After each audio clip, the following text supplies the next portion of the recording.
hasta el 30 de septiembre. Es el correo que me llegó a mí. Pero a mí me parece que, pues no sé, Cruz Verde, pues uno ve un montón de Cruz Verdes en Bogotá, pero quiero saludar al representante forero dándole la bienvenida y agradeciéndole por estar con nosotros, porque ese cambio de gestor farmacéutico, representante forero, a usted le preocupa de la EPS Intervenida Sanitas. Camila, muy buenos días, un saludo para ti, un saludo para la mesa y para todas las personas que nos ven en este momento. No, lo que pasa es que se están dando varias cosas, por ejemplo, lo que estaba diciendo creo que era Lucas a propósito del tema de Bogotá. Ahí el cambio, por ejemplo, no es de Cruz Verde a otro gestor farmacéutico, es supuestamente de Audifarma a Cruz Verde. Y hay que recordar qué fue lo que sucedió antes de que fuera intervenida esta EPS. Ustedes recordarán que a fines de diciembre se dijo por parte de Cruz Verde que había un problema de cartera y que por eso no podía seguir dispensando. En ese momento la EPS no intervenida salió a pedir a otros gestores farmacéuticos que les permitiera cubrir lo que estaba relacionado con OPVS y ahora vemos que están haciendo un cambio nuevamente. Pero yo quiero, a propósito de ese ejemplo que ponía Lucas, que ustedes vean la falta de claridad de parte del interventor, porque hay que decirle a las personas que nos ven en este momento que en este momento prácticamente es responsabilidad del gobierno porque hay un interventor de por medio. Entonces, ¿qué sucede?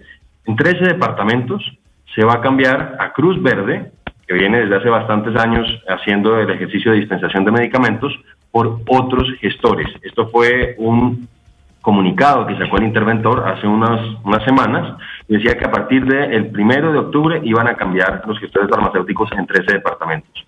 Lo primero que a mí me preocupa, Camila, es que pues yo le mando un derecho de petición al interventor y le digo, dígame cuáles van a ser los nuevos gestores farmacéuticos en esos 13 departamentos que usted mencionó. Entonces, lo primero que a mí me llama la atención es que en 5 departamentos, lamentablemente, no hay gestor farmacéutico con el que ellos hayan firmado un contrato. Y estábamos en ese momento a 15 días de que empezara el nuevo modelo. Pues eso ya me parece a mí preocupante.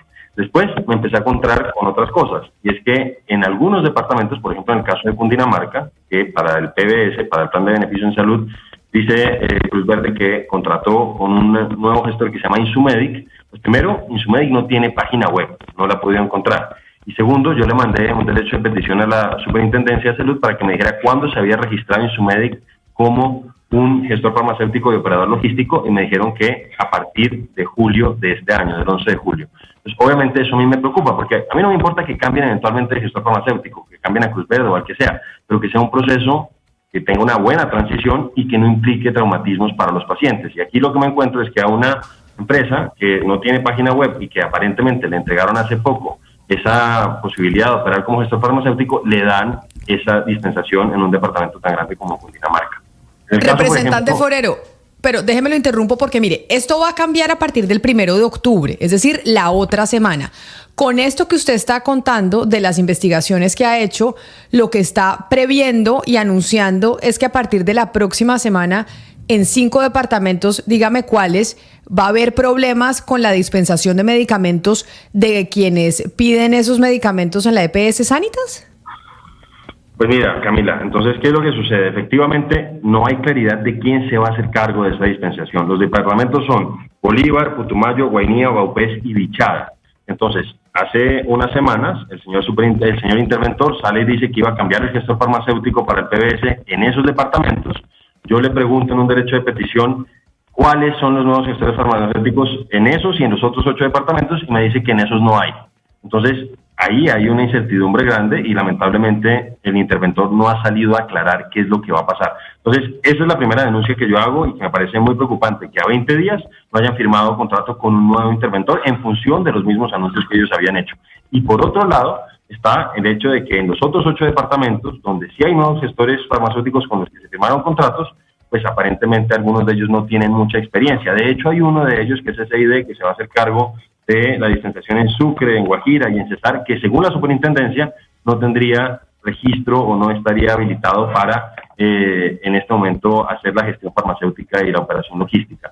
Entonces, eso es lo que a mí me parece preocupante, y he estado hablando con los líderes de las asociaciones de usuarios, con los representantes de las asociaciones de usuarios, y a este momento, hoy estamos a 26, faltan pocos días para que se dé el cambio, no saben cuáles son las direcciones de los nuevos gestores farmacéuticos. Pues obviamente todo eso nos parece preocupante. Y miren esto a propósito de lo que decía Lucas, porque Lucas decía que él está acá en Bogotá. Entonces estaba diciendo que supuestamente Cruz Verde se iba a hacer cargo del no PBS aquí en Bogotá. Entonces yo hablé con los usuarios y ellos me dicen que no, que supuestamente todavía no está claro de que Cruz Verde vaya a retomar el tema de no PBS y que todavía supuestamente sigue siendo Optifarma a pesar del mensaje que recibieron algunos afiliados como ellos. Yo lo que estoy viendo, Camila, es que lamentablemente hay mucha desorganización, no hay claridad en la transición y quienes van a pagar las consecuencias van a ser lamentablemente los pacientes y los usuarios. Me escriben en este momento de la Superintendencia de Salud que lo están escuchando con estas preocupaciones que usted está manifestando y me dicen que en 3 oportunidades lo han invitado para que hagan una mesa de trabajo y contarle sobre el proceso que se está llevando a cabo dentro de la EPS Sanitas y la intervención. ¿Usted por qué no ha ido a esa mesa técnica? Pues Camila, no había recibido esa invitación de parte de la superintendencia. Yo, la forma en que me he comunicado con la superintendencia ha sido a través de derechos de petición y quiero decirle además lo siguiente. Lo que sí recibí es una respuesta a un derecho de petición porque cuando me empecé a dar cuenta de toda esta situación, lo que hice es que le mandé un derecho de petición a la superintendencia para que me dijera qué es lo que estaba haciendo a propósito de esta situación, si es que estaba haciendo un ejercicio de acompañamiento. Y lo que me respondieron, y creo que fue el día de ayer o antes de ayer, fue que después de mi correo, después de mi derecho de petición, entonces sí le hicieron una solicitud de información a la EPS intervenida. Entonces, la verdad, yo no había tenido ninguna comunicación, por lo menos no telefónica, no a través de mensajes. Los correos que yo he recibido de parte de la superintendencia han sido principalmente los que te estoy diciendo, respuestas a derechos de petición que yo he mandado. Entonces me llama mucho la atención lo que están diciendo. Lo que sí puedo decir concretamente y puedo mostrar además los derechos de petición es que yo solicito información sobre el acompañamiento que está haciendo la superintendencia y a los pocos días ellos empiezan a mandar correos a Sanitas, que es los que me terminan respondiendo. Pues bueno, ahí entonces hay un error de comunicación o no sé qué será, porque de la superintendencia me dicen que lo están escuchando, que lo han invitado, pero que no ha sido posible sentarse con usted. Así que ya que hay intención de las partes de poderse sentar, pues también para que se le pueda prestar un mejor servicio a la ciudadanía y se pueda aclarar, porque usted claramente, representante, es un veedor importantísimo en el sector salud. Y como el sector salud está discutiendo su reforma o la reforma del gobierno nacional en estos momentos en Cali, como lo decía Hugo Mario, ¿qué es lo que va a pasar en el Congreso? Porque usted dice, es la misma reforma, el 80% es de la misma reforma de Carolina Corcho. Entonces, ¿nuevamente vamos a vivir lo que vivimos con la antigua reforma a la salud que se radicó? Pues Camila, la verdad es que yo siento que el gobierno nacional desaprovechó la oportunidad que tuvo para concertar y buscar acuerdos con los actores del sistema y en particular con los pacientes. El ministro Jaramillo, no sé entonces por qué no terminó radicando la reforma el 20 de julio, porque básicamente no hubo modificaciones al texto que se conoció el semestre pasado y con el que nos amenazaron que iban a citar a sesiones extraordinarias, perdón, no sesiones extraordinarias, sino a sesiones conjuntas de las comisiones séptimas para aprobar rápidamente ese proyecto.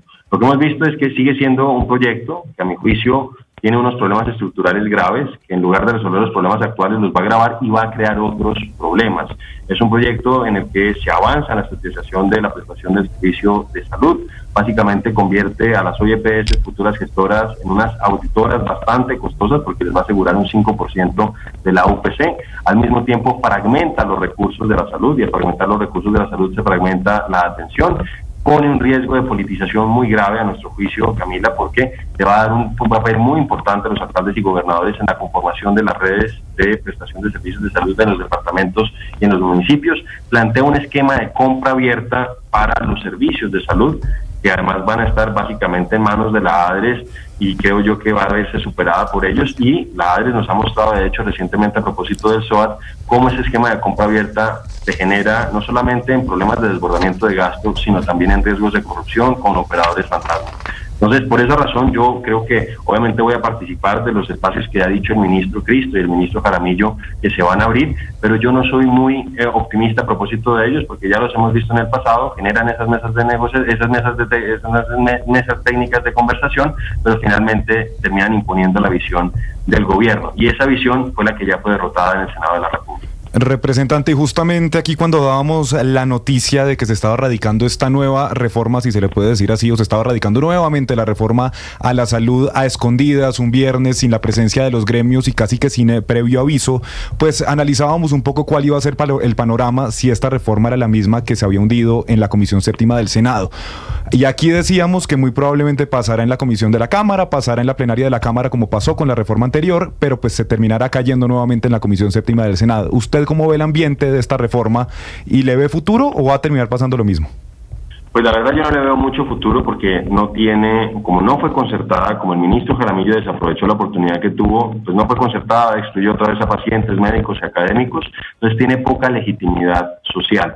Como tú lo señalas, muy seguramente va a pasar en la Comisión Séptima de la Cámara, posiblemente pase en la plenaria, pero siendo el mismo texto yo no veo cómo los senadores de la Comisión Séptima puedan votar de manera distinta. Yo creo que lo más probable es que esta reforma vaya a hundirse en el Senado nuevamente por cuenta de la terquedad, la tosudez y el radicalismo y dogmatismo del ministro Jaramillo. Pues representante Forero, mil gracias por estar con nosotros, pues como por poner la lupa, porque finalmente ese también es el rol de la oposición, y poner la lupa sobre las intervenciones a las EPS y a esta EPS tan grande que, como dice Lucas, él es EPS Sanitas, yo también soy EPS Sanitas, y así 7 o 10 millones de usuarios. ¿Cuántos usuarios tiene Sanitas, representante? Son 6 millones de usuarios, Camila, los que tienen en este momento. Sí, señora. Representante, muchas gracias por atendernos y por estar aquí con nosotros en Blue Radio. A ustedes muchas gracias, un saludo para todos.